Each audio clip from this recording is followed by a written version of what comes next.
church? In Scottsdale. In Scottsdale. And we were dialoguing with him about Space Center down. And Darryl was saying at that time that he thought it should be someplace else. We're feeling that to be in Sedona. It's a very sacred land in Sedona. With a lot of, with some large crystals that are available to go on the Space Center. Is that representative of your passion? Yes, it is. What's stopping you? What is stopping it? Yes, that was the question. What is stopping it? If that is representative of your passion to create that kind of a center in the area called Sedona, is there anything that is stopping you from taking action in that direction? The answer to do it. Repeat. Finance. Yes. So there is that abundance question again. Yes. What is your definition of abundance? Is it only that finance represents abundance? Our definition of abundance is the ability to do what you need to do when you need to do it. Period. Therefore, are you willing to allow abundance to come to you in other forms? Are you willing to open up your definition of abundance? Yes. Do you believe that you can actually do it? I do, yes. All right. Then there's nothing stopping you from attracting what you need. And if what you need will be money, it will be attracted to you. And if what you need is something else, that will be attracted to you. Do you believe that? Yes. Are you sure? Yes, I am. All right. Then there's nothing stopping you, yes? All you need to do is take whatever actions you are already capable of taking on anything at any given moment that excites you the most. Whether it appears connected to your specific dream or not is not the issue, correct? Correct. Excitement is the key. Excitement is the thread that's connected to all other excitement. So it doesn't have to come in a form that looks like it's connected to the specific thing you may be excited about at that moment. But if you've taken the actions you can take, and you've taken it as far as you know how to go, and something else comes along that contains more excitement at that moment than anything else, take action on it. Because it's not how it looks that tells you it's connected to the other thing that excites you. It's the fact that it's the most exciting thing at that moment that you have the ability to take action on that tells you it's connected. So act on it and let it lead you through synchronicity to the ideas that will also aid and assist you for all the other things that excite you as well. Does that make sense? Repeat. Follow the excitement thread. All you all have to do at any given moment is look at all the options available to you and choose the one that's the most exciting out of all of those options. It may seem to have nothing at all to do with what excited you a moment ago, but if you can take that no further, what else are you going to do but act on something else you're capable of acting on that contains the highest excitement out of all the choices available to you at that moment? If you do that, you will once again be the compass needle unerringly pointing toward magnetic north. I know it may look like you're going like this and like this and like this and like this sometimes, but that's just because you're paying attention to the surface appearance, which doesn't matter. It's the underlying state of being. It's the vibration, the excitement, the joy, the passion that matters. So if you follow that, even if the physical path goes like this, by following the excitement, you're actually taking the path of least resistance and the shortest possible route. Does that make sense? It does, yes. Does that make sense? Yes. Okay, thank you. Thank you. Oh, don't go in front of the camera. This way.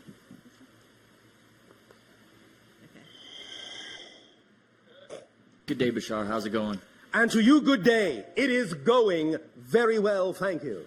How is it going with you? It's going great. Oh, all right. Yeah. I just really want to know what your thoughts are on binaural beats and technology, involved with audio for meditation. Yes, sir. And what are your thoughts on that for the future? Our understanding is always what is created between the two. The idea of the third reality created between two other things that you may be perceiving on one level, always look for the third reality that is created by the two. That's where the true power, the true balance, the true effect lies in the other two. Does that make sense? Kinda. kind of. I don't know if I really. Is there follow. some other specific way you wish to discuss this concept? No, I'm really not sure if that's a good way of going about it. If to what is a good way? Meditating with binaural beats. If it's better to just do it without any audio and just try to. You are talking about permission slips again. Right. Remember, permission slips is simply the idea of any tool, any technique, any ritual you deem works best for you because you're attracted to it for the reason that it is specifically aligned with your internal belief systems, and that's why you're attracted to it, in order to give yourself permission to be more of who you are. So it doesn't matter what the technique, tool, or ritual is, as long as you feel, you believe it's the one that attracts you the most and feels like it's the one that works best for you. That's your permission slip. Right. Does that make sense? Totally. So approach it however you wish. If you're always choosing the one that you feel at that moment is the most attractive, it will be the correct one for you to do at that moment. Make sense? Yes. Does that help? A lot. Thank you. Thank you.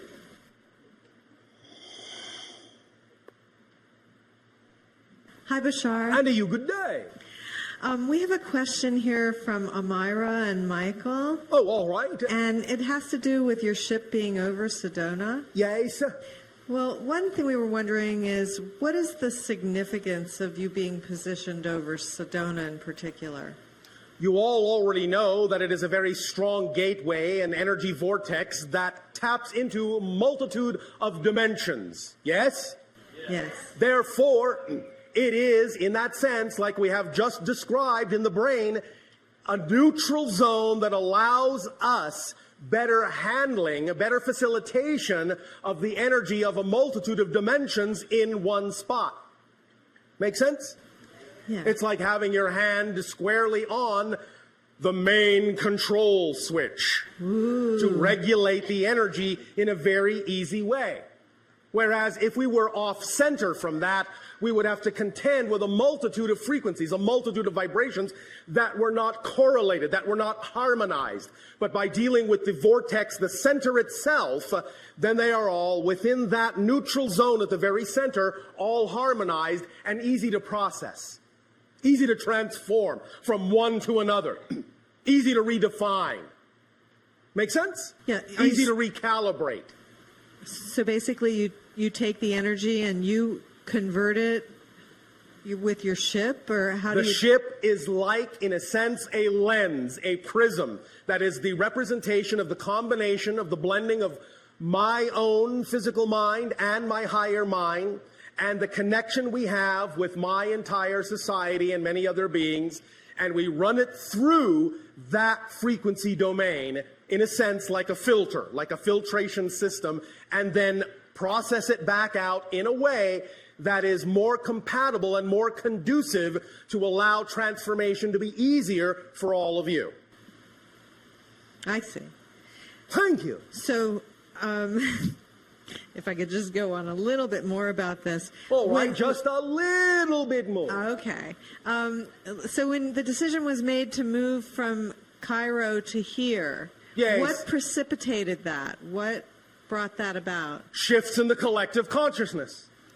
So were you surprised? I mean, did somebody give you orders to do it, or was it? Well, in a sense, but that simply happens automatically within our telepathic link.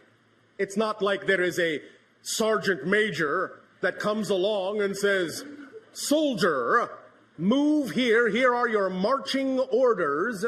It simply happens within a collective recognition and an understanding of how we simply automatically and intuitively need to rebalance and reposition ourselves to match the new frequency. It's more of a dance I see. And than something quite so military. so are there others positioned around the planet of the Sasani society? Because I know at one point there was.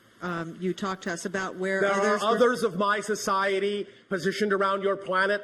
There are many from many different societies positioned at different points around your planet, forming, in a sense, a grid. Okay, and I bet one day you'll tell us where they are, huh? I bet one day I will. Thank you, Bashar. You're welcome. Hello, Bashar. And to you, good day. You always answer all my concerns in your monologue, and I get to the point where I'm speechless. Well, thank you for your synchronicity. You know, remember that in our natural state, on our natural planet, because we're all telepathic, we are all naturally speechless. Many of you don't stop to realize that because we're all telepathic, our planet is very quiet. Lovely. Yes, we think so. Yes. And since I last sat here with you, Yes. physically, myself, Yes. my husband and I world has kind of tumbled down and crumbled. Oh, all except- congratulations. all New except- beginnings require Yes. old endings. Yes, exactly. And I want to thank you personally, you and Nexus, for being here close by. We are happy to serve, Nexus and I. Thank you so much.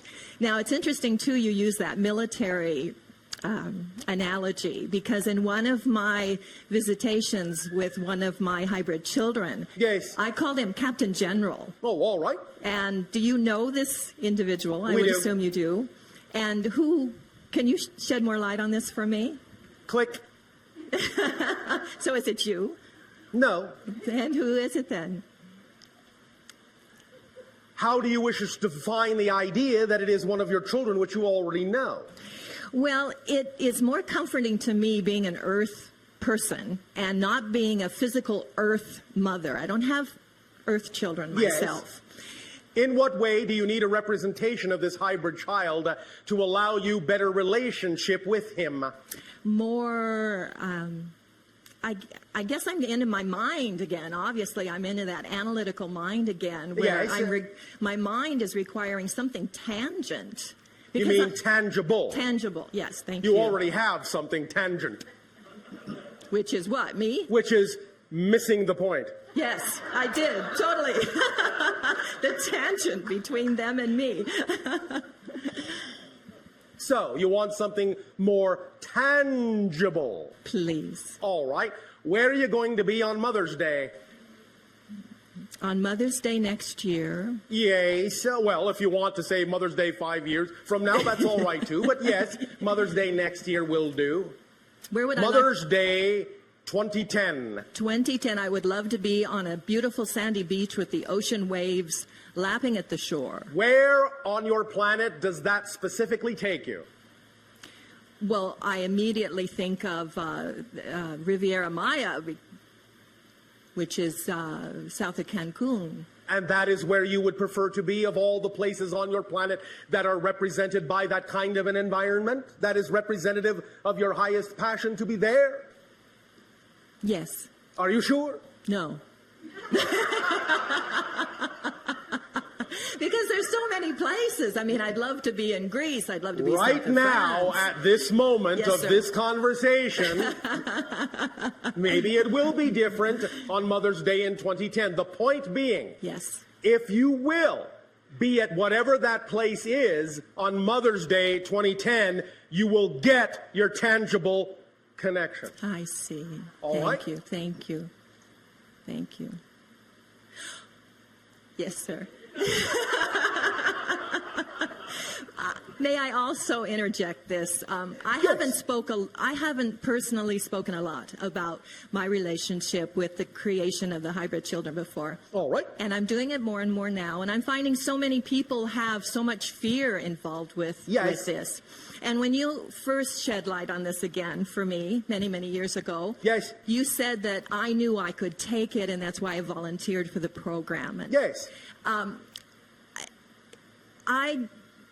it is my hope, it's my passion to project this in a way that is not fearful to others, because there's a lot of other Yes. people out there that Well, go have... right ahead. Oh, thank you. Project it in a non-fearful way. Yeah. Project it in a joyful way, in an understanding way.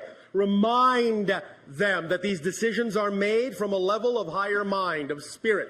Remind them that when it was made from that level, they knew what they were doing. Remind them that they knew that the agenda they were participating in would have a beautiful, loving, and beneficial outcome. Remind them that they chose it out of love. Yes. And then, if they are willing to go into that vibration, they can then perceive that that is the case, because what? Remember what? You cannot perceive what you are not the vibration of.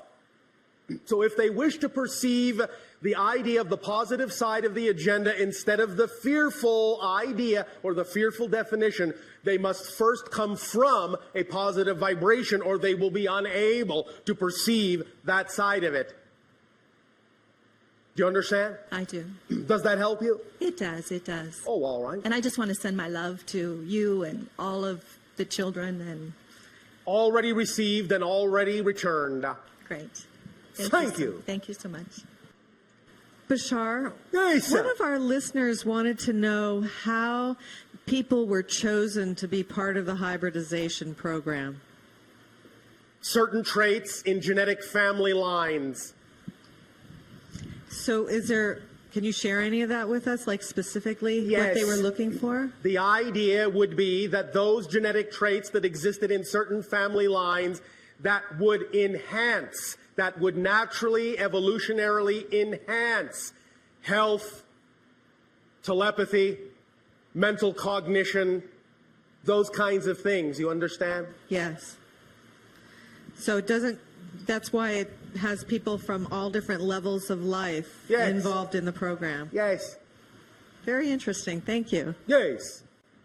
Hello, Bashar. And you good day. Hello. I was wondering, how do you view ascension happening? Or Ascension is happening right now Right. before your very eyes. Remember, your vibrations, those that are allowing themselves to become more of themselves every day, are ascending. It doesn't necessarily mean it will happen in the blink of an eye. Ascension doesn't necessarily mean one day to the next, one moment to the next, although in a sense it does, and I will explain that in a moment. But you are all ascending if you are becoming more holistic on a regular basis. If you are, in that sense, pursuing and allowing yourself to become more aware of your true spiritual nature and blending, integrating, harmonizing those aspects of yourself within your total being. You are ascending. It's simply raising your frequency. Remember, you are much more ascended today than your species was hundreds of years ago. And if there was a being that you were able to bring from the past, from 300 years ago, into your present, someone who used to live 300 years ago, and brought them into your present day, when they saw you, you would look like you were glowing with light to their eyes because your frequency is so much higher than theirs. It's just that you're all used to it, so you don't see it. It's a natural frequency for you now, so you don't know how much more ascended you are now than you used to be energetically. You will continue to raise that vibration. When you get to a certain level of ascension, a certain frequency level, you will be able to perceive more refined energies as well and begin to see things more as energy as well. Now, the idea of your 2012 date is a demarcation date, but that doesn't mean that the day before you're all not ascended and the day after you all are. The idea is that it is a tipping of the scales. The 2012 date, December 21st, 2012 date, is a recognition that before that date, the majority of the energy on your planet was negative. After that date, the majority, by a little bit, will be positive for the first time in millennia. Then it can start to accelerate and snowball faster and faster and faster and faster. And all of that is part of the process of ascension. Does that make sense? Yes, thank you. Does that answer your question? Yes. Thank you. for rising to the occasion.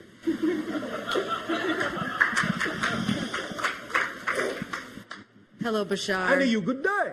Thank you so much for being our teacher. We're deeply grateful for these I am transmissions. also your student. My question has to do with the children of the planet at this time, the Yes. crystal generation, if you will. Yes, What's we this- have labeled the idea of the beings being born on your planet within the last couple of decades as not so much a new generation, but literally a new species. Yes. And my question is, what specifically should we be doing to prepare these children for the transformation? Do you mean what can you allow these children to do for you to prepare the adults? That's exactly what I mean. How can we prepare each other Thank you. to ride the crest, so to speak? Thank you. The one crucial way is to allow each other in any relationship to become more of who you each are by fostering and supporting the furthering of whatever your passions are.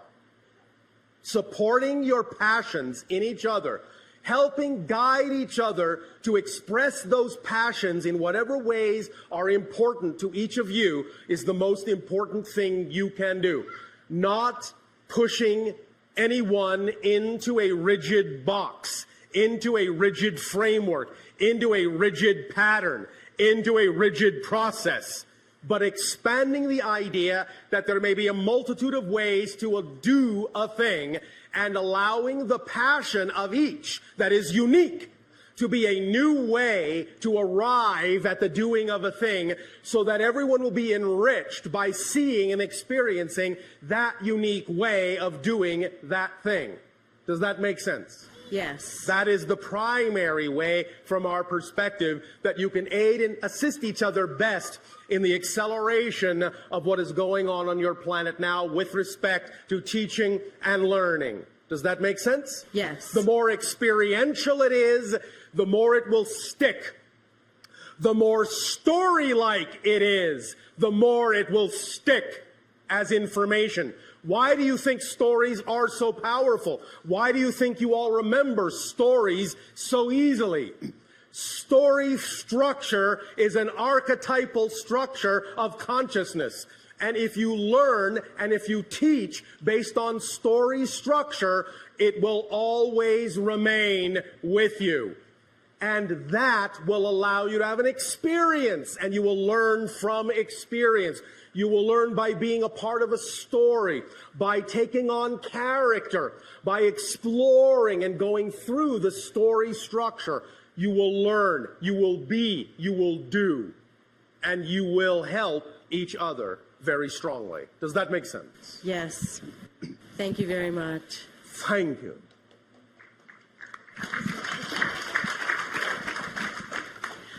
Bashar, along those lines, another question came in about the idea of, could you share with us maybe a story from your society about a child and how you taught that child in your society? Thank you, we will. Because of the nature of what we do in terms of interacting with societies such as yours, to begin the process of contact between our respective societies, most of the children that I interact with are those that are also interested in doing similar things. So we will talk about one of them. Okay. One moment. We will, for the convenience of you humans, refer to this child as Joe. Safine. Joe Safine. Joe Safine, in your terms, is 11.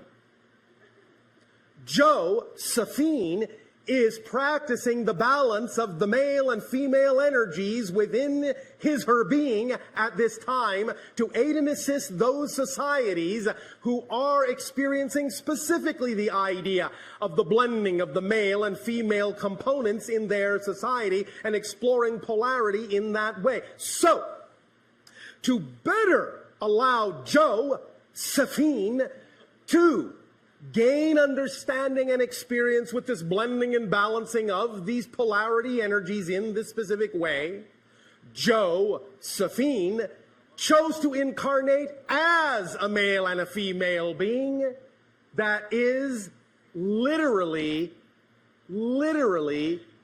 connected in one energy bubble, one energy aura.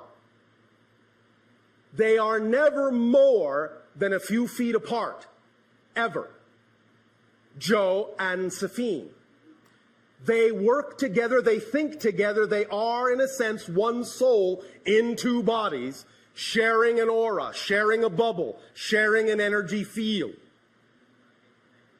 One day, Joe and Safine, walking through the grasslands of Ethathani, our home world, came upon two animals. These animal consciousnesses are similar to your feline, but not exactly. These two animal also had done the same thing, had chosen to be male and female within one energy field. And as Joe and Safine are walking toward them, and the two feline-esque animals are approaching in the field of grass to each other, they meet. And as they meet, their energy field wraps around all four. And for a time, the animal consciousnesses and Joe and Safine consciousnesses become intermingled, become mixed, become harmonized in the neutral zone.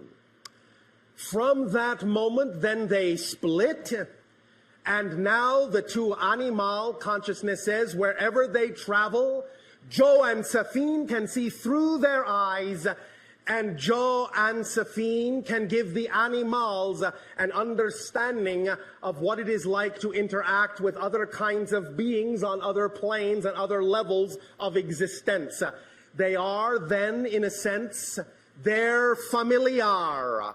They are, in a sense, then their totem. They are, in a sense, then their helpmate. They are, in a sense, then their co-guides on Ethesani forever and ever in the life as it shall be unfolded unto them. That is the story right now of Joe and Safine. There will be more later.